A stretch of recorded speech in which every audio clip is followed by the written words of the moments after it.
Good morning, everybody, and welcome to the True Potential Do More With Your Money podcast. It is Friday, the 26th of February, and it is episode 57. And today we're going to stay topical, and we're going to talk about Boris's roadmap, what it means for the UK economy, but also what it means for the wider investor set as well. And to help discuss that today, delighted to be joined by Peter Bold, by Jeff Casson, and by David Harrison. So good morning, gentlemen. Thank you for joining me this morning. Plenty to talk about. Obviously, the roadmap announcement was at the beginning of this week, and we've now got, until June to watch how this does or doesn't unravel. And Jeff, as you were saying just before we started recording, you've got your own roadmap as well. So we'll be able to hear the spin from the other side of the border today. But before we get into that, maybe, Jeff, if you wouldn't mind talking about the week, the month that's been, and maybe some sort of preliminary expectations for March and beyond, please. Yeah, thanks, Dan. Morning, everybody.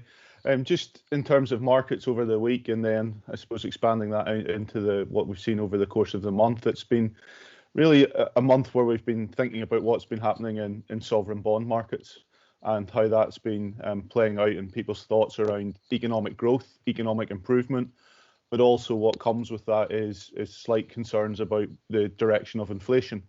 And that's really been at the front and centre of sovereign bond markets over the course of the month, and something that has, as a trend, very much accelerated over the course of this week. So to put some numbers around that so that people have a feeling for it, if we look at UK gilts, for example, we've seen yields there move from 32 basis points to 80 basis points this morning. So quite a material move in gilts, and that's the same as we look across the US Treasury market and we look at other sovereign bonds as well. So that has been a real influence on asset prices, particularly into the equity markets, where we have seen then a bit of weakness over the course of this week, particularly in the growth-orientated areas of the market, those that are much more dependent on their longer-term cash flows. So that has been a bit of a headwind for the market. But I think if you take a step back and you look at it, and you look within that, you're actually seeing global equities still up at this point in time, so up about 1% over the course of the month. But there's quite a significant bit of rotation within that. So value, as we've touched on, as a style relative to growth, has been much better over the course of this month. Value's outperformed by about 4%. That's got real step change over the course of this month. And we play that through and look at that in certain equity markets. And if we look at, say, the US, the NASDAQ 100, down about 5% over the week. But we look at the FTSE's down 50 bips over the week. Now, that's about the differences in market makeup. So one's very much orientated to high growth technology, FTSE, financial sector, energy sector, materials, large and significant components of that index. That plays through to some of the themes that we've been seeing then at a sector level. By that, I mean what's happening in the energy market. So oil price has been very strong, and that has fed through into energy being the best performing sector over the course of the month. The second best performing sector, financials, something that we haven't been able to say for quite a long time, energy and financials being your best performing sectors. Again, the performance of financials is very much driven by what we're seeing in the bond market.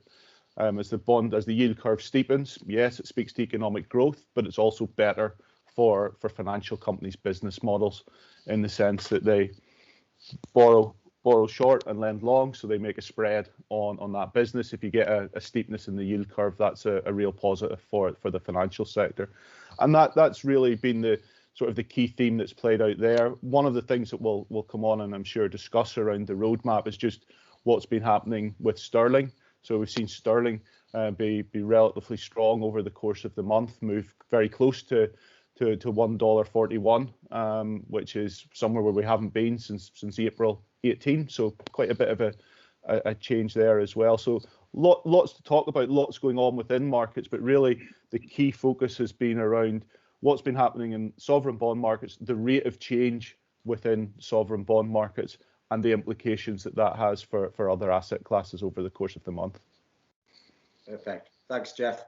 And let's move across to the roadmap side of things, and maybe we'll use our political cartographer, Peter Bull, maybe to the big word there, Peter. I have to research it. But you know what it means? Yeah, because I don't. But it looks big. It's a big word, so that'll do for the start of the day. But maybe Peter, you could talk about some of the roadmap which has been announced this week and the intention with that, please. Yeah, there's two things that particularly struck me, if you like, from it. The first one was, Boris was very clear, didn't he, that we're going to be living with COVID. He talked about there is no such thing as COVID zero. We're not going to get to a point where this doesn't exist. Probably plays, if you like, to some of the discussions we've had over the last year on the podcast, and just you generally pick up talking to friends and colleagues, that there's a general view out there that this is probably going to end up something like the flu, where you get your annual jab and it takes care of different variants. We don't know that, of course, because we don't know enough about the virus yet to know whether it can, if you like, mutate, forever, like the flu virus does. But that seemed to be part of his speech on Monday, was almost preparing us for the fact that there is no such thing as COVID zero. So therefore, where does that take you? It's then how you live with it. And that's a different position. I know perhaps it's been in our head and we've talked about that, but for the government to announce that is a move, because up until now, it's all been about the R rate. And if the R rate's going up and it's above 1, we're in lockdown or restrictions. If it's falling, you may be coming out. We're moving away from that, because if you look at the 4, if you like, levels and tests of where we are as we go through coming out of lockdown, none of it is talking about the R rate. So none of these dates are anchored to, I know they're earliest dates and they could fall back, but none of the tests, if you like, are about R. What does that mean? I took that to mean that the government accepts that, as long as you could be prepared to tolerate an increase in infections at some point in the year and thereafter, but as long as, because of the vaccine rollout, as long as that increase in infections is not leading to a mass surge in people ending up in hospital and on intensive care units, then you're having to just manage it and get on with it. You're having to just cope with the fact that, yes, if you haven't had COVID, you may well get it. You might well feel a bit poorly. The vaccination program should at least take the worst effects of it out of the way, so we move on. And I think that was maybe the significance of the speech on Monday. I mean, roadmaps, political jargon, all the rest of it to one side. The significance, I think, was this not having government policy and therefore public policy anchored on an R rate. Thanks, Peter. And so a lot of these rules start to get eased from the 8th of March and then eventually taking us through to no earlier anyway than the 21st of June. And there's these 4 stages, as you mentioned. I also noted that we came down a level yesterday as well, hadn't we? We went from a level 5 to level 4. Yeah, exactly. So it's all good signs, and you're right. I mean, from the 8th of March, I know it's different in Scotland a little bit. They've kind of got schools back, I think, a bit earlier, but then later on some of the other measures. So, there's obviously the usual, if you like, differences that we've become a bit used to. But yes, for England, at least 8th of March, schools will go back. 2 people can meet outdoors. 29th of March, back to that rule of 6 again, but no regional tiers. We're not doing the tier system after this. And then we fast forward to the 12th of April. We can all get a haircut, non-essential retail, that sort of thing.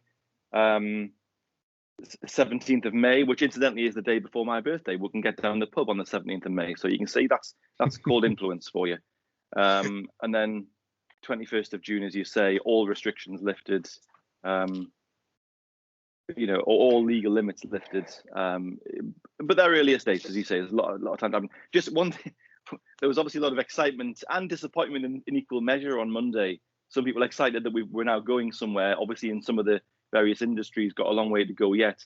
But just when I mentioned haircuts there, that we probably all do with, we've been in this lockdown, for I think it's just over 7 weeks now. And there's 7 weeks to go still until you get to that phase. So we're not by any means, coming out of this imminently. We've got almost as long to go as we've had in terms of getting out there for a haircut, and a pint longer for a pint, in fact. Yeah. No, I think it's reading the days the other day when it was announced, and all the way through to June 21st. There's more than 100 days still to go as well. So it's. But I suppose it works on that behavioural side of people's kind of psyche, which is if you give people an end goal to work toward, time should go faster rather than it just you don't have an end goal, things can drift a wee bit. And he did say as well that it's irreversible. Just to say, Daniel, you used the word irreversible a lot. Yeah. Now, look, let's see. But he's obviously under, as we discussed on the podcast a few weeks ago, when we first of all, gave everyone the heads up of this roadmap. We said, the political pressure, and you saw some of that in the debates in the week, is still very high. And I think I think Boris accepts. And we talked before Christmas when the four of us were last together on the podcast, I think, about why Boris has not been able to ever get ahead of this. And some of that is just his instinct around not wanting to take people's liberties and freedoms away to his own detriment. He's probably would have been better in the polls and looked better had he just been a bit more decisive and been a bit more keen to lock things down, for example, or go completely the other way and not do it. But he's found himself in this funny middle ground. But yeah, so it's all promising, but still quite a way to go. Thanks, Peter. And David, some of the questioning or the maybe the criticism which Johnson's had this week, some people have said this easing is too slow. It's too conservative. Other people have said it's a bit too reckless as well. It's too fast. What's your personal view? Is it about right? It's too slow. It's undoubtedly for me too slow, Daniel. I think anybody says it's too reckless, they're just not dealing with data, not dealing with hard data. For example, can you remember when you used to get the flu? Can you remember that disease, the flu? There hasn't been one single recorded case of flu since 28th of December until today in England. Okay, so what's happened to that? And of course, you won't get flu, you won't get any disease at all, any disease, if you sit in the house. You'll only get diseases which are in the house. You will, of course, eventually die because you just wear out. But, you're not going to get any immunity to anything, by doing what we're doing at the moment. So we said this before. I've said to anybody, I've been vaccinated.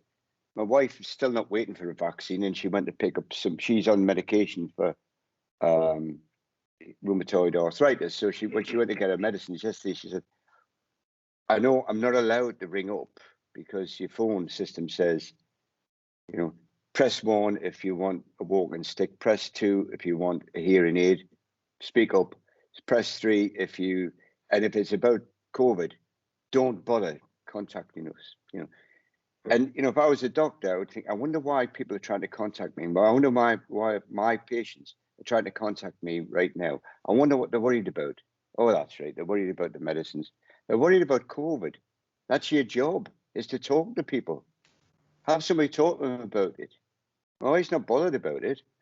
But she was bothered yesterday when she was talking to the receptionist, who then told her that my doctor's practice had now jumped a thing, left her behind, her and a whole lot of other people at that level. They've jumped to a younger group because they think that's the right thing to do. So she's had to try, and she's got booked into the Nightingale Centre in Sunderland, so in order to get vaccinated on Saturday. But, you get, well, what can go wrong? Well, that can go wrong. That's what can go wrong, is when somebody, like Johnson says, this is what we're going to do. Everybody believes it. Then individual doctors decide, well, in our area, it might be better to go and vaccinate somebody who is younger. Then we'll get back. And Sylvia, my wife, said, so when will I be getting mine? Oh, I don't know. I don't know. But probably within 2 months. Probably in 2 months' time.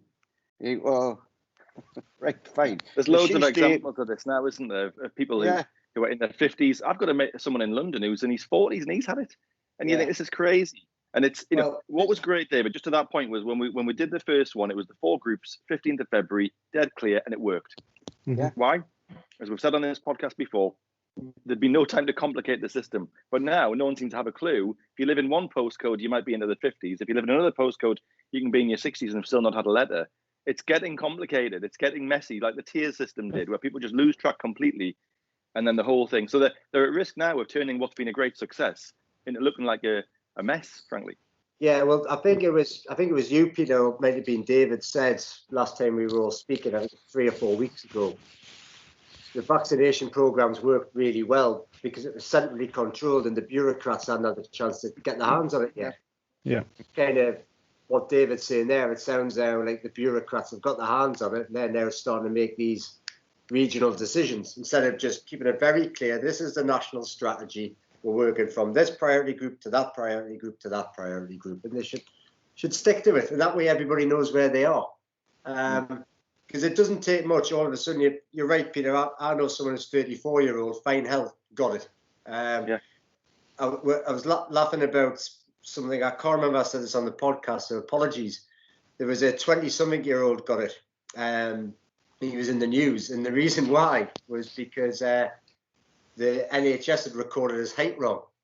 So they had him down as they had him down to 6 inches high and like 15 stone. So he was the most clinically obese person in the universe, I think. His BMI was off the charts by a mile.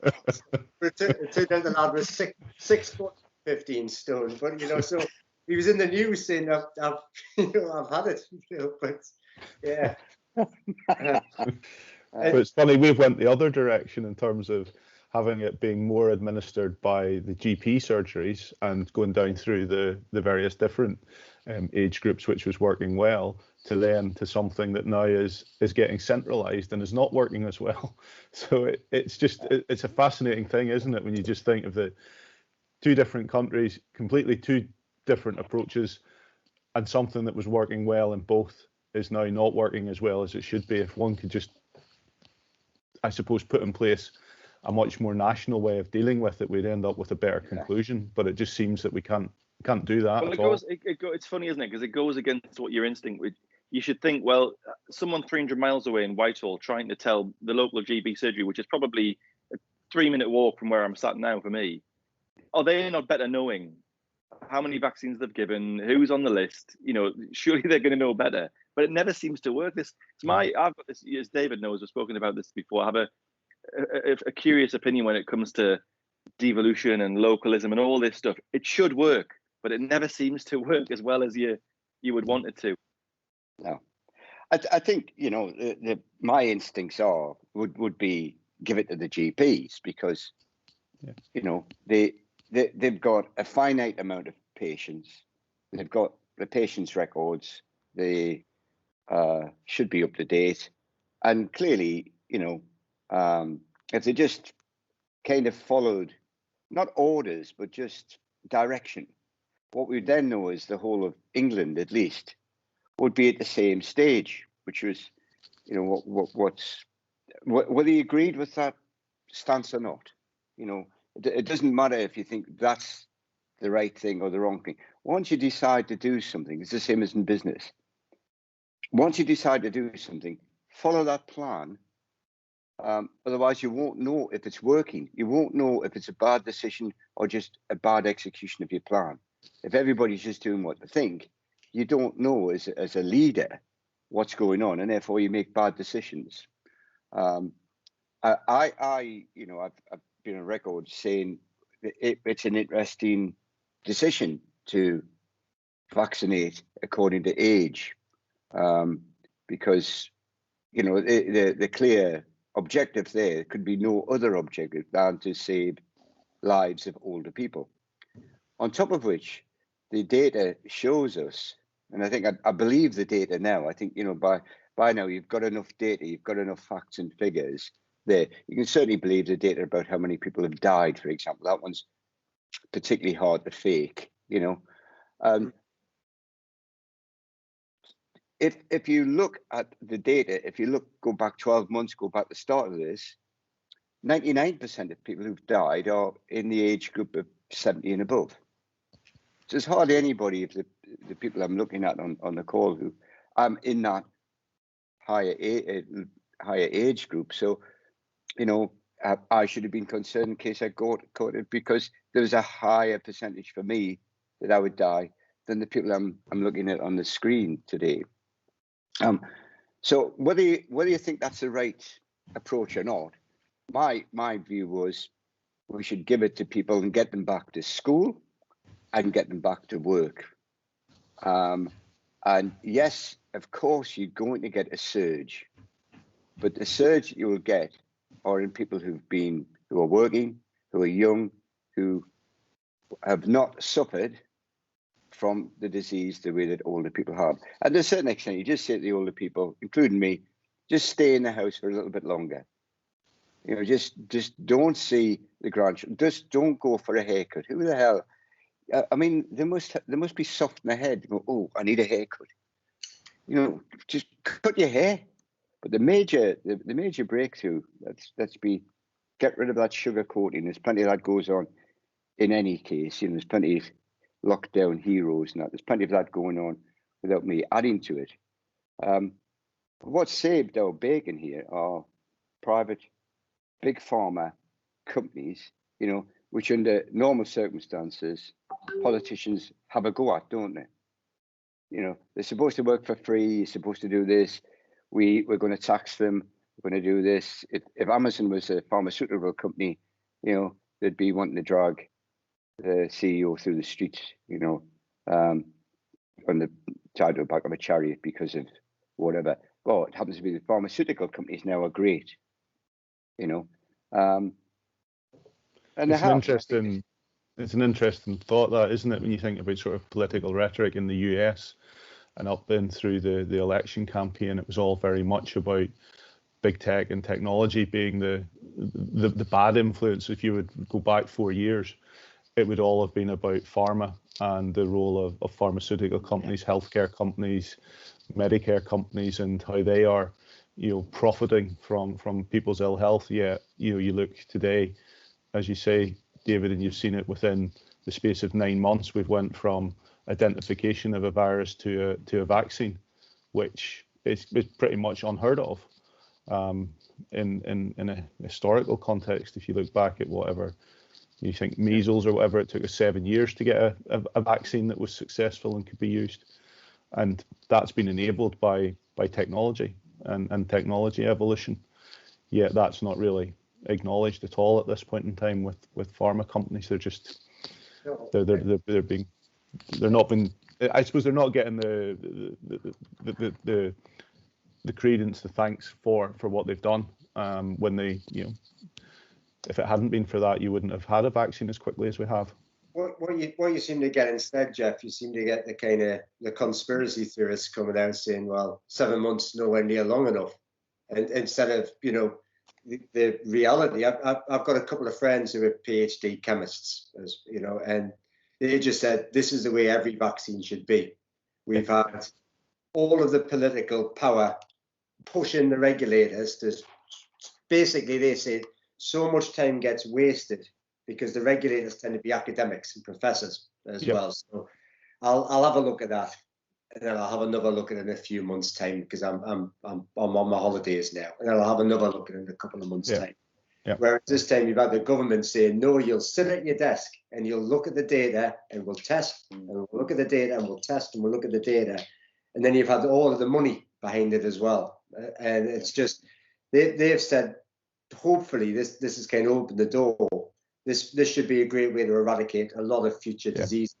I think it's been great. I totally agree with that. There was a program on TV last night about this, and they were visiting Oxford and AstraZeneca, where they made the vaccine. And you know, you think that they're the superstars. You know, the day the genetic code came in at midnight, she's in the lab the next day. You know, injecting it into a non you know, or if you like, a dormant virus that wouldn't do any harm, and there it is, and into the machines, and off it goes. Brilliant. That's brilliant science and brilliant.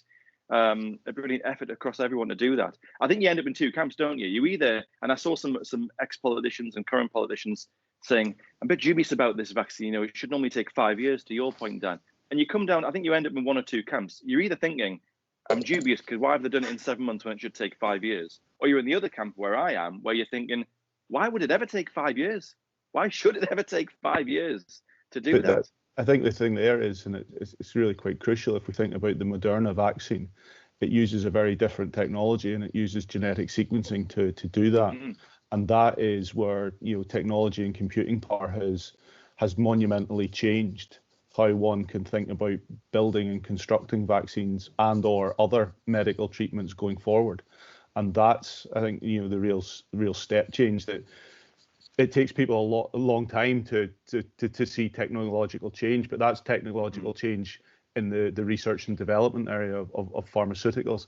It's the same as we think about technology change in other areas of development and R&D. It enables things to move faster. And we kind of accept that in certain areas. We think about social media. People can tweet, do whatever they want really quickly. We accept that as being really, really fast and swift. When it comes to something like this, because it's slightly more complex and more understanding is needed of it, it's kind of dismissed. But it's a step change in how technology enables vaccine and medical development. I only hope, Jeff, I agree with everything you're saying there. I only hope that not only do we learn from this, because you'd have to be pretty dim not to be learning big lessons from what we've been going through, but we change the way that we operate as a result of this. So, development of vaccines very super quick. If you like, the following of a roadmap. Once again, the roadmaps, which is the reason for the podcast, I suppose. Bits of it doesn't make any sense. Bits of it are, you can meet outside, you can do this, you can meet total strangers, you can do all that, but yet you can only have a wedding. That's right now for 15 people, and you can't have anything. You can't have a reception afterwards, so nobody really, in the hotel trade, that doesn't help them at all. Then, you can have a wedding for up to 30 people. Hoorah. I mean, have you ever been to a wedding with 30 people? There's normally more than that, by the way. But you can't do anything on the night time. So you can have the thing during the day, you can have the boring bit, and then you can't let your hair down afterwards, because the virus only comes out on the night time. Virus only comes, which is, we're learning about this virus. It only comes out on certain occasions.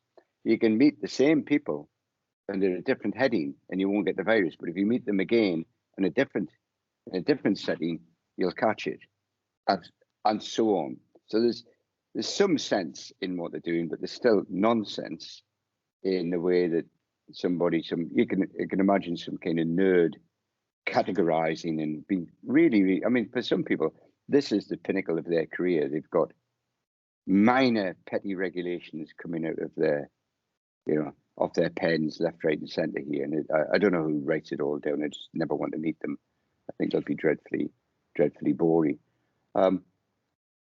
I hope we learn from this. I hope we compute these changes. It's strange. I've got people who work for me in the West Indies, and I got a text, a WhatsApp yesterday to say I've been offered the AstraZeneca. I think this is a girl who's in her late 30s. The staff are around about the same age, a little bit older, some a little bit younger than her. They've all been offered it, and she wrote to me, "What should I do?" And I said, send it to me. My wife needs it, but she said, "Do you think it's any good?" And I said, "Well, I had the posh one. I had the Pfizer one. That AstraZeneca seems to have been done on the cheap. But you've got to be careful because, unfortunately, what you would think is that's just David joking. You get a hold of them and go, no, that AstraZeneca thing's no, it's just done on the cheap according to our boss, and then you have a revolution. So I just said, yeah. But strange enough, one of the guys who was a gardener has refused it because he said, it hasn't been through enough testing for him. So, we've got worldwide authorities on these the world over. Justin, our gardener, says, no, it's not been tested enough. I'm not having it. But it's strange. There you go. There's a bunch of people in Antigua getting offered it. and we're beating ourselves up because we're not tackling it worldwide. Well, we must be. Somebody must have sent them that. I don't know where they got it from. Probably China. They would have sent them that Chinese one. Who was it the other day? Said that it was the Hungarian Prime Minister. One of those. They're getting this Chinese vaccine put in, and he said, in tongue in cheek, I think, I will get it from the Chinese because they've had this longest. They've had the most experience with this. I think I have. It's probably been in China for a couple of years.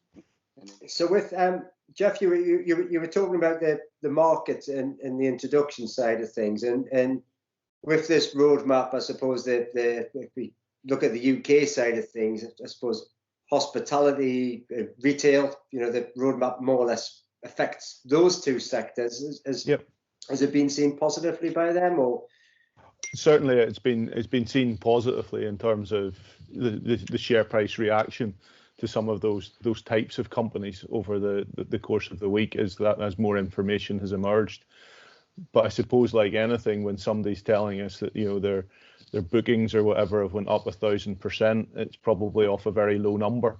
So it's always going to get a big percentage change. And I think, just going back to our conversation there, it's one of the things that might come out of this is that people understand statistics and data a little bit more, or have a willingness to look at it a little bit more. And that I think would be a really positive outcome of where we are, such that you go and think critically about something. Where did that number come from? What does it actually mean?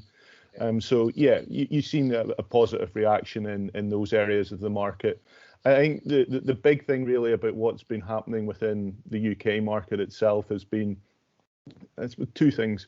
One, the strength of the small and the mid cap area of the market. So those businesses that are more economically sensitive, tied into the domestic economy and the improvement there, they have been seeing positive share price reaction. But what we need then to see, as these businesses are able to reopen, we need to see how this impacts their earnings potential and how that feeds in over the next 12 months and over and beyond that period.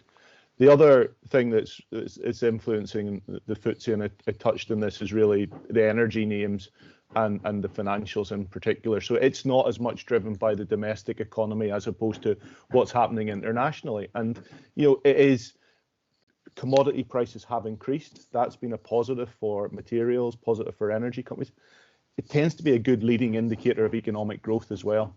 So economic growth globally, economic growth in the UK also benefiting. I think just maybe finally on the UK side of things as well, a lot of the improvement that we're seeing in sterling typically has been associated with maybe more of a negative performance from the larger cap area of the market because they're more sensitive to international earnings.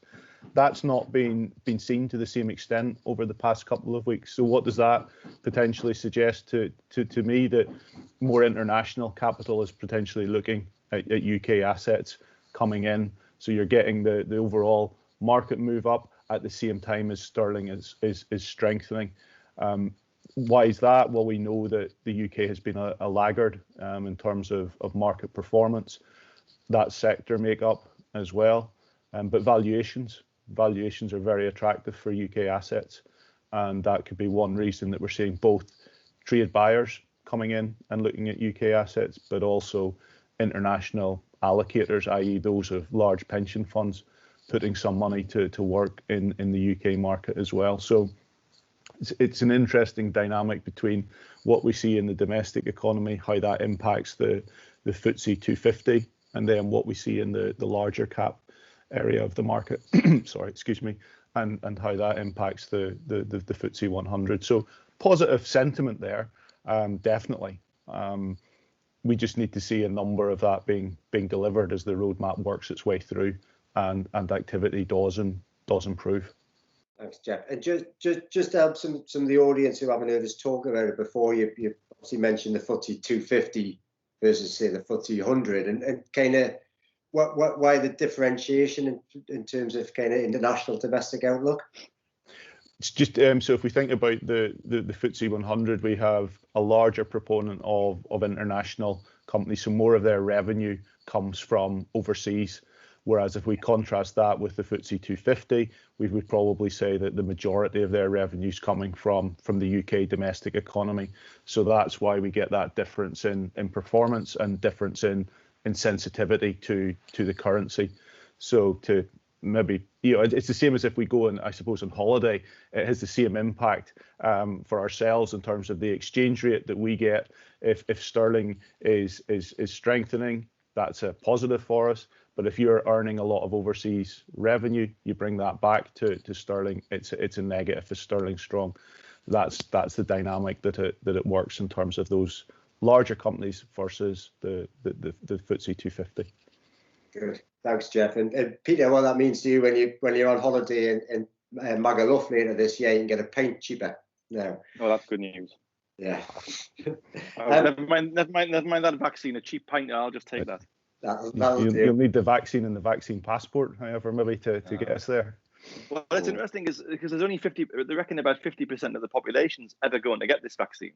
So I know we all think it's the silver bullet that's everyone's going to be protected, but it's not, because as David was pointing out before, they reckon about 15 to 20% of the population won't take it. There's another 10% who it won't be effective on, and nobody under 18 is allowed it. So there's only about half of the population ever gets it.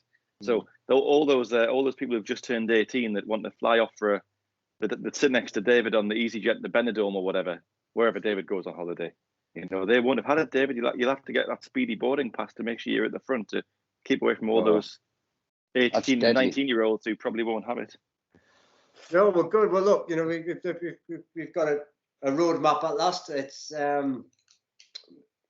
maybe it is too conservative. Time will tell with that one or not. But at least I think there's an element of certainty now. And I think as you mentioned, Peter, we're not using the R rate now as a test. We're looking at infection rates, hospitals, and things like that. So let's hope things continue to point in the positive way. And just before we finish, Jeff, do you think you've talked about hospitality, you've talked about retail. Do we think as the stages go, we'll see more kind of rising in the markets, or do we think some of that's already been cooked in and assumed? I think some of that's baked in to an extent, and that's why I think it's now about how we see the delivery of the businesses as they do reopen over the next number of months, and that will provide a degree of support, but then may allow the market to push on as well. I think the other thing that we have to think about is really just how the global economy continues to recover, and that will be as equally as important for what happens with UK assets. So the way we think about that from the portfolio perspective is wanting to have that diversified exposure to various different economic drivers and economic scenarios that may play out over the coming months. So yes, as we see things improve, it should be supportive, but I think the other thing that we always have to keep at the back of our mind is that equity markets are discounting mechanisms. They look to the future and think about what may or may not be happening there. But that being said, as things start to continue to improve, people go out to spend. One of the things that maybe we haven't touched on, but if we think about where savings rates have got to and the rate of pent-up demand that's there. So we go back to second quarter last year when people couldn't spend, savings rates was some 27% of household income. It's still sort of 16-17%. Look at the longer run average that we get there. It's probably 5 to 7%. So there is pent-up demand. There is savings that could be used as people are like we've talked about here, able to travel, able to go out, book hotels, have holidays. Those are all things that will put more capital into the economy, and it will be a positive from an economic growth perspective, on which it should then help equity markets as well. And one just thing to heads up for next week is it's the budget on Wednesday of next week as well. So by the time this podcast returns, we'll know what he's announced. So I imagine there'll be a lot more in there. There'll be probably a few nasty surprises buried down on page 210, but I'm quite sure there'll be a bit of some exciting announcements in there as well for next week. And that's I think that's what we're doing next week's podcast on as well, Peter, is the debrief on that side of things. But yeah, more to come with that. So And I think, Jeff, when you're talking about the pent-up demand from the savings side of things, obviously as Peter's dropped in his birthday on May the 18th, and is it your 40th this year, Peter? No, that was last year. So I had that. You're older than you. That's right. He looks very young. He does look very young, but because your birthday was in lockdown last year, Peter, it doesn't count. And with your pent-up savings that you've got, I know you'll be putting a big birthday bash on for all of us. Well, that's quite right. That's why I said to Boris, I wrote to him and said, listen, if you can just get the pubs open on the 17th, and then at least I can have a hangover on my birthday. So he listened. It's no one should say that they don't listen. I sent a letter in and he's done it. So there you go. Yeah. Oh. Could you maybe send one north of the border to get something similar up here? Because I'm not exactly sure when they might open here. I did. I said, keep them locked up. And he has. You wouldn't, would you? Thank you. I mean, by the way, Peter still sends letters to Santa Claus every year as well. So, yeah, it'll be interesting, Danny, what happens in the... I'm not going to do what everybody else does and predict the budget. I think we're better waiting for I think we've already spoken in other podcasts that as a business person, I'm hoping that, we don't kill growth. I saw a chart a couple of days ago looking at the rate of innovation for the UK is the lowest. It's like a long-term thing, but the amount of R&D we spend is only higher than Italy. And of course, in Italy, you wouldn't know what to spend on anything, So and that's a sign of how countries get wealthy. Huge innovation in the USA, for example, huge innovation in China, and Britain used to have, but over the last 20, 30 years, policies and education and mostly just lack of jobs. So we'll see. I also saw a nice piece, Peter, about our friends down on Teesside, using huge amounts of blighted land to rebuild the economy on Teesside, and a political, like, renaissance there where they're welcoming people and, likely to be a free port there, etc. So we'll see. I do, incidentally, Danny, just a final point. We've been trying to get supplies in for one of my projects, and it's actually, there's quite a bit of this, say about 15% of the stuff that we're getting is getting turned back and getting held up at ports and abroad. So there's certainly a problem with trade at the moment. And I think once we've no doubt we'll sort that out, but like a lot of things, it isn't just on the other side, it's our side as well. People checking things that don't need to be checked, like checking the chandelier in case it's got a sheep hidden in it, the all sorts of stuff, unnecessary paperwork. So we do need to sweep that away and become much more free trading. But we're just getting it. I'm pretty bullish. I'm pretty optimistic of Britain's chances, frankly, over the long term. And I think that is reflected in the strength of the pound. The strengthening of the pound. It's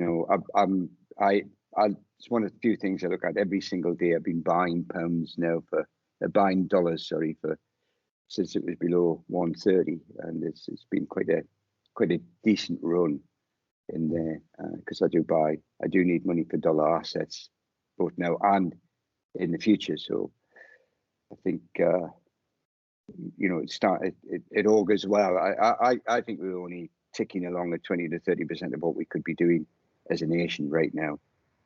Get back to work, get the trading thing and trade deals. I mean, we've done a huge amount of trade deals that nobody's even talked about.